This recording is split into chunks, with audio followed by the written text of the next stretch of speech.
હાલમાં જે આપણે સ્ટેટ મોર્નિંગ સર ગાંધીનગરની ના હોય રાંદેર પોલીસ સ્ટેશનની હદમાં એક સટ્ટાકાંડ પકડી પાડેલ છે.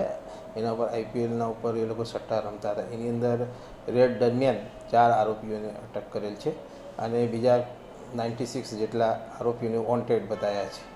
એની અંદર એક છે અંકિત નામનો છોકરો, એ ઊંઝાનો રહેવાસી હોવાનું જણાવે છે અને એને આ સોફ્ટવેર બનાવીને આ લોકોને આપેલું હતું. આ લોકો છેલ્લા 2-3 વર્ષથી આ ધંધો કરતા હતા અને અત્યારે અલગ અલગ પ્રકારના એ લોકો પાસેથી મોબાઈલ ફોન, 4 વ્હીલ ગાડી, 2 વ્હીલ મોટરસાઇકલો ને એ બધું પોલીસે 5 લાખ જેટલાનો મુદ્દામાલ રિકવર કરેલ છે અને બાકીના જે 96 આરોપી છે એની તપાસ ચાલુ છે.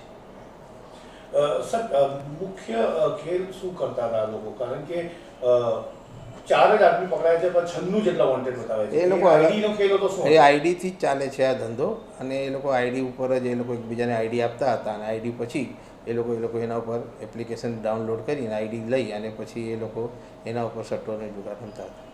કેટલા કરોડના ટ્રાન્ઝેક્શન હવે અત્યારે તો 3 કરોડ સમથિંગનો આંકડો આવ્યો છે, એટલું ટ્રાન્ઝેક્શન થયું છે. અત્યારે ઇન્વેસ્ટિગેશન ચાલુ છે, ઇન્વેસ્ટિગેશનમાં જોઈ લઈશ.